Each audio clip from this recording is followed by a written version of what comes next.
What's up mga kayo Cubs?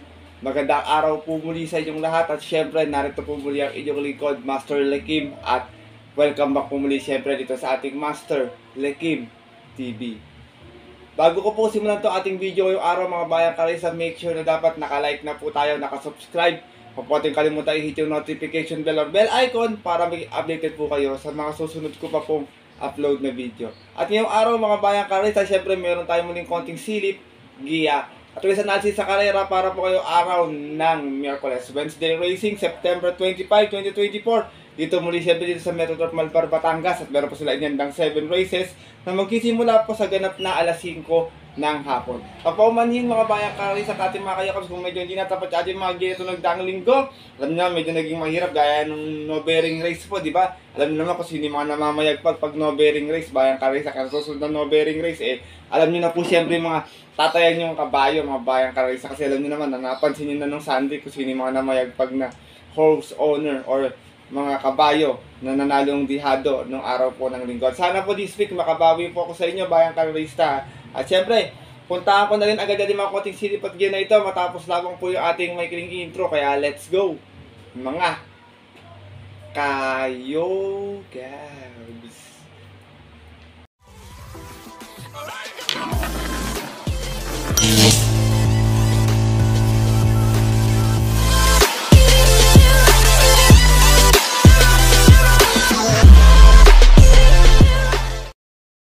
At gaya nga po ng nabanggit ko kayo sa ating intro, meron tayong 7 races na lalargan ngayong araw ng Miyerkules. Siyempre, tigi-tigisang set tayo ng take all, pick 6, pick 5, pick 4. Distansya natin medyo halo, bayang karista, 1400, 1200 yung ating distansya. Medyo din naman kakapalan yung lineup, pero pwedeng magdihado tingin ko, kasi medyo hindi naman kadalian yung ating lineup talaga, tsaka medyo mahirap din po talaga yung mga karera na, simula itong mga nagdaang buwan, mga bayang karista. At sana makasipat tayo ng magandang dihado, mapasama tayo sa mga natin pabutong exotic bet, at siyempre makachamba tayo ng yummy dividends. Kaya ito, simulan ko na rin agad natin mga konting silip at gito mga bayang karisa. Wala na pong patumpik-tumpik pa. Good luck po sa inyo lahat. Have a blessed Wednesday racing and start na po tayo. Race number 1, start nating winner take all event. 3-year-old and above maiden, 1400 yating distansya. Meron tayong 7 runners sa maglalaban-laban. Etong 7 na to, yung iba rito medyo nagdodominasan sa grupo na to, pero iba pwedeng bumulaga. Kaya mga kayo ng bayang karisa, kayo ng bahalang sumipat na lang. Alam niyo naman ang non-winner, kahit minsan puro bugaw nyo nakikita, pag kinalabit talagang sobra-sobra na nanalo. Dito ako, first choice ko, numero 1, star of the show, narerendahan po ni A.R. Ramos. Ito medyo matagal na rin sa maiden to, napag-iwanan na to kabahay na to Meron tong 130 flat sa 1400 no, kung saan nasiguno to, malis ng 4-4. Out of 6 runners na naglaban-laban sa isang 2-year-old maiden ng August 21, kung saan ang nanalo po doon yung dihadong si Raven. From Charles Reyes, this time ang rerenda, A.R. Ramos, para sa ating numero 1, si star of the show. Second choice ko yung outstanding favorite last time na na-upset tong numero to sa si Natural Beauty, na rerendahan po ni O'Neal Cortez. So naman si Natural Beauty may 130.8 last run, nasigunda to. Siya nagdala ng marcha 1-1 out of 5 runs na naglaban-laban sa isang 2-year-old maiden noong September 18, kung saan na-upset po siya doon ng par second choice na si Wildcat. From RC Tabolis tayo rerenda, O'Neal Cortez, para sa ating numero 3 na si Natural Beauty. Tingin ko babawi sa ating bayang karerista. Race number 1, gaya nga po na nabanggit ko, non-winner, kayo nang bahalang sumipat ng kusnadang pangdihado para makachambagan ng yummy dividends. First choice ko po muli, numero 1, star of the show. Second choice yung tingin kong horse to beat, yung numero 3 na si Natural Beauty. Good luck po. At lipat na po tayo sa ating race number 2. Simulan nating pick 6-7 under 1400 meters. Field accommodating with class 5, 6, and 10 split. Meron tayong 9 runners na maglalaban-laban to. Alam niyo din tong grupo na to, talagang balagbagan din to. Minsan nakakachamba yung mga dihadong-dihado. Pero dito ako, first choice ko, basta bigyan lang ng importansya, tingin ko malaki panalo. Numero 3, Queensland, narerendahan po ni Patty Dilema. Meron tong 116.2 sa 1200 na, kung saan natarsera to, malis ng 4-7. Out of 8 runs na naglaban-laban sa rating base 6 and 10 at po ng July 26, kung saan ang nanalo po doon yung kabayong si Nosenyang Yana. Same rider na rin, regular jockey Patty Dilema, para sa ating kalawak na numero 3 na si Queensland. Second choice ko, bayang kalista numero 2, Bright Mind, na nare-rendahan po ni JB Get. Ito yung magdadala ng Marte sa grupo na to eh. Meron naman to 130.8 sa 1400, na segunda to noon, umalis ng 1-1 out of 12 runners na naglaban-laban. Sa rating base 6 and 10 at yun po ng August 10, kung saan ang nanalo po doon last race yung kabayong si Spoiled Brat. From Boji Henson, this time ang re-renda, JB Guerra para sa ating numero 2 na si Bright Mind. Isinasama kong third choice, magandang pangdihado, sana makalong shot, numero 5, Princess Belle, nare-rendahan po ni Belle Jomel Galieta. Meron naman itong 117.8 sa 1200 nun, dumating itong pang 5, umalis ng 6-5, hindi naman gano'ng ginalaban sa pwestuhan. At sa out of 8 rounds na naglaban-laban sa rating list 5 placers at yun po ng May 24, dun po sa karerang napanalunan ng kabayong Sinoa. From Apoy Asuncion, sa mga rerenda, Belle Jomel Galieta para sa ating pangdihadong numero 5, si Princess Belle. Race number 2, mga bayang kalarista. Kung may kursunada pa, maaaring magdagdag na lamang ha. First choice ko po muli, numero 3, Queensland. Second choice, numero 2, Bright Mind. At third choice, yung dihadong numero 5, si Princess Belle. Good luck po. At narito na po tayo sa ating race number 3. Simula ating peak 5 event. 1200 naman ating distansya this time. Isa naman itong Peter Combating Base Class 4, 1621. Meron tayo 8 runners na maglalaban-laban. Dito, first choice ko, mababa sa grupo to. Last time medyo ginalaban na ito, malakas lang yung laban. Numero 3, Hook on the Run, nare-rendahan po ni Joe El Ciego. Meron tong 116.4 sa 1200, kung saan natarasera to last time, umalis ng 1-4. Out of 5 rounds na naglaban-laban sa isang barrier run noong August 9, kung saan ang nanalo po sa kanilang barrier run, yung kabayong si Queen of the Nile. Same rider pa rin, Joe El Ciego, para sa ating numero 3 na si Hook on the Run. Second choice ko, nagbabalik pista, matuling kabayo rin, numero 4, Rapis Point, nare-rendahan po ni Ryan J. Sitabor. Ito naman, may 129 flat sa 1400, nanalo to noon. Umalis ng 2-2, out of 6 rounds naglaban-laban, rating base 1621, at yun po ng April 21, kung saan tinalo niya po doon yung kabayong si Gugma.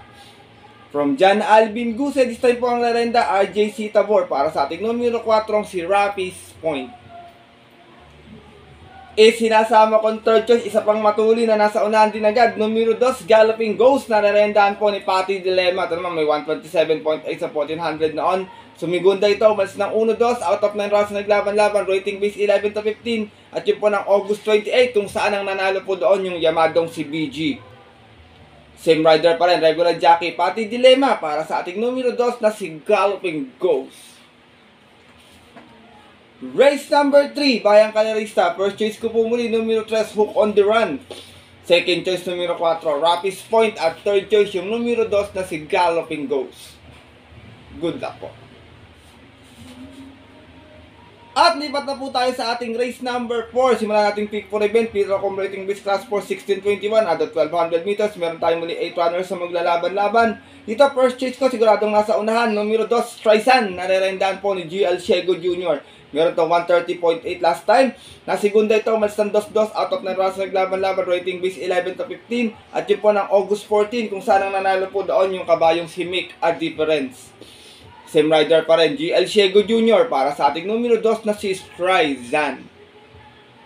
Second choice ko, nagbabalik pista, numero 5, See You Tomorrow. Nare-rendahan po ni AB Serios ito. Ngayon lang ulit tatakbo to pero nag-barrier to noon. Meron tong 114.6 sa 1200, nasigunda to, umalis ng 1-1. Out of 2 runners na naglaban-laban at yun po ng April 14, kung saan tinalo po siya doon ng kabayong si Steel Somehow. Same rider na rin, AB Serios, para sa ating nagbabalik na numero 5, si See You Tomorrow. Sinasama ko pong third choice, imported horse, numero 1, Gray Factor, nare-rendahan po ni Jomer Estorque. Meron naman itong 130.2 sa 1400 nun, dumating ng pang 5, umalis ng 3-3 out of full gate. Sa rating base 1621 at yun po ng August 23, kung saan ang nanalo po doon last race yung kabayong si Maaasahan. Same rider na rin, JB Guerra, para sa ating numero 1, Jomer Estorque para this time ha. From JB Guerra, this time mga renda po, Jomer Estorque, para sa ating numero 1, si Gray Factor. Race number 4, Bayang Kalarista. First choice ko po muli, numero 2, Streisand. Second choice, numero 5, See You Tomorrow. At third choice, yung numero 1, si Gray Factor. Good luck po. At darato na po tayo sa ating race number 5. Isa naman itong Pilra Combating Base Class 5, 6, and 10 split. 1400 naman pumuli ating distansya at meron tayong 9 runners sa maglalaban-laban. At tingin ko pwedeng magdihado dito sa karera na to, Bayang Kalerista. Dito ako, first choice ko, tingin ko pag kinalapit din to, sobra-sobra to dito. Numero 8, Golden 8, tamang-tama yung pangalan niya sa numero niya, Bayang Kalerista. Narerendaan po ni Michael De Jesus. Meron tong 118.4 last time, dumating ng pang-anim sa 1200, umalis sa 5-5. Out of 8 runs na naglaban-laban, same rating base po po ng August 21. Kung saan ang nanalo po doon yung kabayong si Instant Message. Same rider na rin, MD De Jesus, para sa ating numero 8 na si Golden 8. Second choice ko, numero 3, Magnolia Ashley. Narerenda naman po ni Boji Henson. Ito naman si Magnolia Ashley, may 131 plus sa 1400. Dumating po itong pang-apat, umalis ng 2-1. Out of 5 runners na naglaban-laban sa rating base 6 and 10 at yun po ng August 24. Kung saan ang nanalo naman po doon yung kabayong si Beautiful Day. From JB Hernandez, this time po ang rerenda, Boji Henson, para sa ating numero 3 na si Magnolia Ashley. If sinasama kong third choice, dihado, numero 7, Go On Eugene. Narerendaan po ni Marlon Cañete. Ito naman si Go On Eugene, may 132 plus sa 1400. Dumating po itong pang-apat, umalis ng 5-5. Out of 6 rounds na naglaban-laban sa rating base as a group base on time 19 at yun po ng May 28, kung saan ang nanalo po doon yung kabayong si Carolina Bell. From JR Galyada, this time po ang rerenda, may Marlon Cañete, para sa ating numero 7 si Go On Eugene. Race number 5, Bayang Kalerista. First choice ko po muli, numero 8, Golden 8. Second choice, numero 3, Magnolia Ashley. At third choice, yung numero 7 si Go On Eugene. Good luck po. At lipat na po tayo dito sa ating penultimate race ngayong araw po na Miyerkules sa ating race number 6. Another 1400 meters, speed accommodating race class 5:11 to 15 split. Meron tayong 11 runners sa maglalaban-laban dito. First choice ko, nagbabalik pista, numero 5, Helgay. Nareredan po ni EDG Guerra, Jordan Guerra. Meron tong 129.4 sa 1400 nun, dumating itong pang 5, umalis ng 5-5. Out of 10 runners na naglaban-laban sa rating base 11 to 15 at yun po ng June 22. Kung saan ang nanalo po doon yung kabayong si Carried Away. From Noel C. Lunar, this time ang rerenda, Jordan Guerra, para sa ating numero 5 si Hell Guy. Second choice ko, nagbabalik pista, numero 7, Aurati. Narerendaan po ni JD King Flores. Ito medyo di buenas to si King Flores ngayon eh. Meron tong 116.8 sa 1200 noon, natarsera to, umalis ng 3-3. Out of 8 runs naglaban-laban, same rating base po dyan po ng May 8. Kung saan ang nanalo po doon yung kabayong si Kaboom. From Danny Boy Camanyero, this time ang rerenda, JD King Flores, para sa ating numero 7 si Ruti. Sinasama ko pong third choice, maaaring horse to beat, numero 11, Star of the Future. Narerendaan po ni JB Guerra. Meron naman ito 115.6 sa 1200 nang dumating itong tarsera, umalis ng 2-2. Out of 8 runs naglaban-laban sa rating base 11 to 15 at yun po ng August 23. Kung saan ang nanalo po doon yung dihadong si Biglang Buhos. Same rider na rin, BJ Guerra. Para sa ating numero 11 si Star of the Future. Race number 6, Bayang Kalerista. Penultimate race ngayong araw ng Miyerkules. Kung may kursunada pa po kayo na pong balang magdagdag na lamang dito. At ko medyo magulong karera din po ito. First choice ko po muli numero 5, Helgay. Second choice numero 7, Ruti. At third choice yung numero 11 si Star of the Future. Good luck po. At narito na po tayo sa ating huling karera ngayong araw po ng Miyerkules. Para tingnan siyempre natin yung mabuto exotic bets. Take all, pick 6, pick 5, pick 4. Sa itong Piracom rating base class 5, 6, and 10 split. Race number 7. 1400 ating distansya at meron tayong 11 runners sa maglalaban-laban. Dito first choice ko, basta palaban to, nakaporma sa unan, malaki panalo. Buenas yung kwadro nito last week. Itong numero G sa Sampaloc Pride. Narerendaan po ni CB Ardonia. Meron tong 129.4 sa 1400 nun, dumating itong pang-apat, umalis ng 3-1. Out of 11 runs na naglaban-laban sa rating base 11 to 15 at yun po ng August 17. Kung saan ang nanalo po doon yung kabayong si My Dad Bogart. Same rider na rin, CB Ardonia, para sa ating numero G sa Sampaloc Sprite. Second choice ko, numero 8, Golden Jaraywa. Narerendaan po ni Ryan Bassett. Ito naman may 130.2 sa 1400, dumating ng pang-apat. Umalis ng 5-5, out of 10 runs na naglaban-laban sa rating base 11 to 15 at yun po ng August 24. Kung saan ang nanalo po doon yung kabayong si Mr. Brown. From Apoy Asuncion, this time ang rerenda, Ryan Base, para sa ating numero 8 si Golden Jaraywa.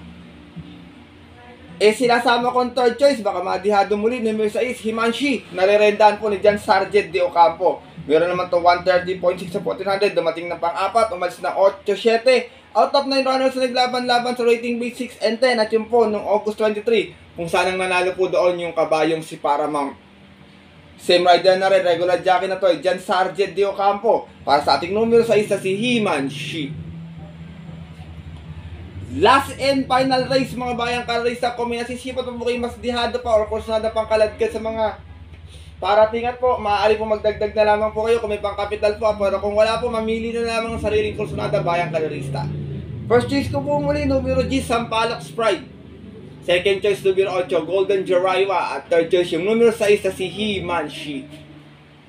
Good luck. At yun po mga bayang karista at ang ating mga kayokaps, sa tapos na ito ating video na ating konting silipat diyan ngayong araw po ng Miyerkules. Sana po makatulong po sa inyong diskarte at para na sana makadihado tayo or makachambay ating mga ilang giya dito na medyo dihado pa. Pero pinapalala ko po sa inyo bayang karista na sariling aral ko lamang po ito ha. Puro-kuro at opinion po sa karera. Maaari nyo pong sundin kung kursunada nyo, kung hindi po wala pong problema doon. Siyempre pagdating po ng tayaan sa takilya, mas mananayin ko yung sarili nyo pong napupusunod at kursunada. And always mga bayang karista, kayo pa din po yung masusunod. Good luck po muli sa inyo lahat and have a blessed Wednesday racing. Maraming salamat po sa walang sawang pagtutok, suporta at tiwala palagi dito sa ating Master Likim TV. Mabuhay po kayo mga bayang kalorista. Siguro po, shoutout ko po, bawi na lang po ako ng Friday Racing. Ipunin ko lang po muna. Sa mga gusto po magpag-tweet at magpa-shoutout, comment lamang po kayo para isang buhos tayo sa ating Friday Racing na Master Likim Silip at Gia. Paumanhin po muli bayang kararista. Sige, ibawi po ako sa inyo sa Friday. At yun po, ang ganito na lamang po tayo muli bayang kararista. Makita lang susunod ko pong upload na video. Ito po mula yung lingkod, Master Likim, na always po nagsasabi sila nagpapaalala na ang karera po talagang mahirap po talaga. Kaya dapat po ito itsambahan lang at tapat-tapat lang. Siyempre libangan lang din to dahil pagdating ng kumbaga tapat-tapat lang dahil sobrang hirap ng karera talaga. Maaaring makachamba tayo, maaaring hindi mga bayang karerista. Pero pinapalala ko po sa inyo na once na pagbigyan po tayo siyempre ng nasa itaas, huwag ating kalimutan magpasalamat sa kanya tumulong sa ating kapwa kahit sa simpleng pamamaraan lamang. Ika nga, share your blessings bayang karerista.